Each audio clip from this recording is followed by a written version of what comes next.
Bem-vindos a mais uma edição do E2. Hoje temos connosco em estúdio mais um convidado especial, com uma carreira recheada de grandes projetos no ramo da literatura, do teatro, do cinema e da televisão, todos eles com algo em comum e o que realmente o move, o guionismo. Temos em estúdio Miguel Simão. Olá, Miguel. Desde já obrigado por ter aceitado o nosso convite.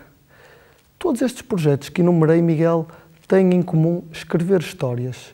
Quando é que decidiu que esta seria a ocupação que queria para a maior parte do seu tempo? Eu agora vou ser muito piroso. Desde pequenino tenho o sonho de escrever. Mas é um bocado isso. Eu sempre gostei de contar histórias. E desde miúdo fazia aquelas brincadeiras gigantes e demorei um bocadinho de tempo a perceber que isso devia ser uma profissão. Depois estava ali naquela fase de liceu em escolher o que é que ia fazer, o que é que não ia fazer. Os meus pais, coitados, agora parece que vou dizer mal deles, queriam que eu fosse para Direito. Eu queria ir para Direito porque gostava de filmes de advogados e de repente apercebi-me que gostava era de filmes de advogados e não do Direito propriamente dito e arrisquei a escola de cinema. Na altura não havia muitos cursos de cinema, mas pronto, cá está, tive a sorte deles de embarcarem na viagem, que na altura era mais aventura do que hoje em dia.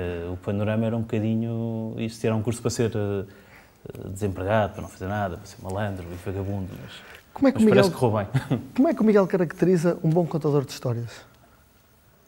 Isso é muito difícil, mas pergunta difícil. Como é que é alguém que nos prende?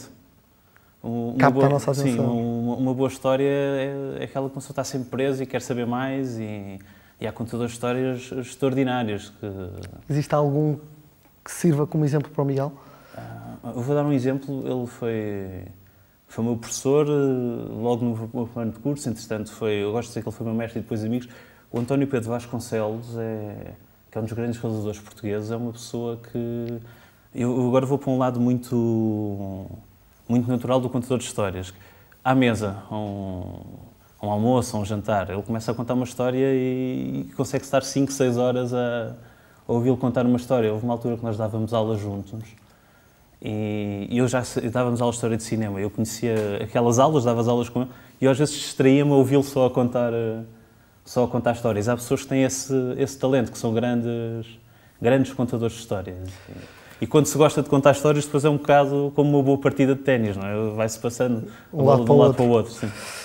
Entre projetos televisivos como Mar Salgado, Coração de Ouro, Bem-vindos a Beirais e mais recentemente O Sábio, existe algum com que o Miguel se identifique mais?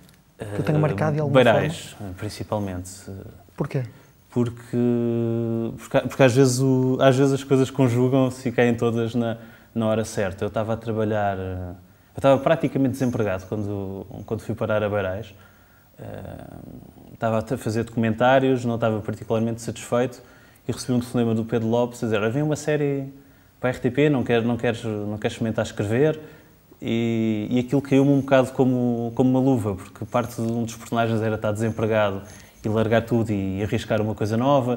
Depois havia aquele lado campo-cidade.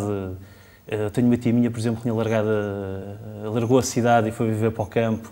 Por isso eu conseguia identificar-me com muito daqueles personagens. E Beirais era muito giro. Eu costumo dizer que Beirais era um bocado uma caixa de Lego gigante, porque todas as histórias eram fechadas, não era como na novela, que estamos presos a uma história do início ao fim, com um gancho. Em Beirais era um formato de série, muito parecido, por exemplo, com os Simpsons. E em todas as histórias dava para experimentar, em todos os episódios dava para experimentar coisas novas. E foi um grande laboratório de experiência. E depois tinha um humor muito, muito português. Eu acho que também nós guionistas imprimimos.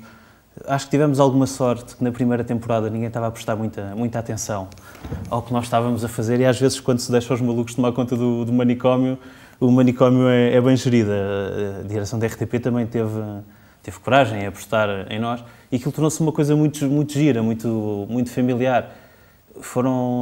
Beirais devia ter tido 80 episódios, fez 600, dos quais eu devo ter participado eu depois coordenei a partir da segunda temporada, entre coordenar e escrever eu devo ter estado envolvido em quase 400, talvez um bocadinho menos. Um sucesso, portanto. Foi já há muito tempo que a RTP não tinha umas audiências tão grandes Eu não quero parecer que estou aqui com basófilos. Eu tenho a ideia que desde as televisões, da existência das televisões privadas, que não havia um produto de ficção que tivesse uma audiência regular tão forte como Beirais. E sabe bem, não é? Sabe bem ter público, sabe bem estarmos a fazer experiências e a divertir-nos e saber que isso tem recepção do público. O público gosta de ver isso. E depois, de facto, era ligeiramente diferente da novela, que tinha muito mais a ver com as minhas raízes de cinema e de contador de histórias de cinema do que a narrativa de novela, que é uma coisa muito diferente. Para além de projetos televisivos, tem também inserido em projetos nas mais variadas áreas. É como guionista de televisão que se identifica mais?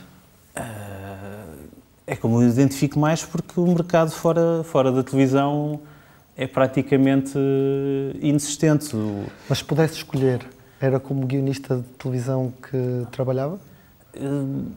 Eu, se pudesse escolher, continuava a fazer televisão, porque temos um público muito imediato e eu acho que, quando somos contadores de histórias, queremos que as pessoas nos ouçam e que vejam o nosso ponto de vista.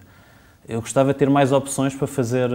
Gostava que houvesse um mercado mais lato, e não só eu. Gostava, por exemplo, que os guionistas pudessem fazer 2 guiões de cinema por ano, se calhar ao mesmo só um. É difícil. Eu estou agora a fazer... Acabei de escrever um guião para cinema, que em princípio irá para o cinema alguns no Natal. Estou em acordo para um segundo filme. Eu acabei o meu curso há 20 anos e o meu objetivo era fazer longas de cinema. E apesar de tudo, dentro do panorama, sou um guionista com sucesso, vá. Por isso, e se um guionista com trabalho demora 20 anos a fazer cinema, o panorama é um bocado isto. Eu preferia que houvesse mais hipóteses para mais gente trabalhar. Qual é que é a principal diferença entre escrever um guião para uma telenovela ou para cinema? É completamente diferente. Primeiro, a novela é um trabalho de equipa. E, por exemplo, nas principais novelas que eu trabalhei, tanto no Coração de Ouro como no Mar Salgado, nós trabalhamos para um autor. Neste caso, o Pedro Lopes e a Inês Gomes. E nós somos uma equipa, mas estamos ao serviço de uma ideia base de um autor. Por isso estamos se calhar, se for mal interpretado, estamos a fazê-lo brilhar, mas temos que respeitar a ideia dele. E é um trabalho muito interessante. Mas não é tanto uma prisão. Eu dá-me gozo no final de 300 episódios, porque escrever uma novela é um ano inteiro, sem férias, sem pausas. Dá-me muito gozo ver que no final o trabalho de equipa chegou a algum lado. Em cinema não, uma coisa muito mais fechada. Eu, por acaso, gosto mais de trabalhar, mesmo em cinema em equipa, trabalho muito com a Marta Paz Lopes, porque acho que ela puxa alguma parte da escrita que eu não... melhora a minha escrita. Mas é uma coisa muito mais... Eu sou o autor, é a minha ideia, posso trabalhar com o realizador e discutir algumas ideias, mas é um processo mais solitário do que a novela. Sim. O Miguel realizou no cinema uma curta que foi inspirada no seu livro que publicou em 2010, o Daiquiris de Morango. Eu já realizei 5 curtas. Sim, mas esta especificamente, que partiu do seu livro, do Daiquiris de Morango, que é uma coleção de 16 contos, que retratam situações que podemos encontrar no nosso cotidiano. De onde é que surgiu a ideia para escrever este livro, que mais tarde deu então origem à curta? Surgiu, e é giro, tem um bocado a ver também com o meu caminho de escrita. Eu, quando fui para o curso, queria ser realizador, queria fazer cinema. Realizar pode ser muito frustrante, porque é preciso depender de muita gente, é preciso depender de um produtor, é preciso depender de dinheiro, é preciso ter a equipa do nosso lado. Eu lembro de ter feito uma curta antes dos Daiquiris, que foi um inferno. Não há palavra mais suave para descrever essa produção, e pensei, acabou-se, eu prefiro fazer as minhas histórias e não ter que depender de terceiros. E comecei a escrever um livro de contos, foi assim que nasceu.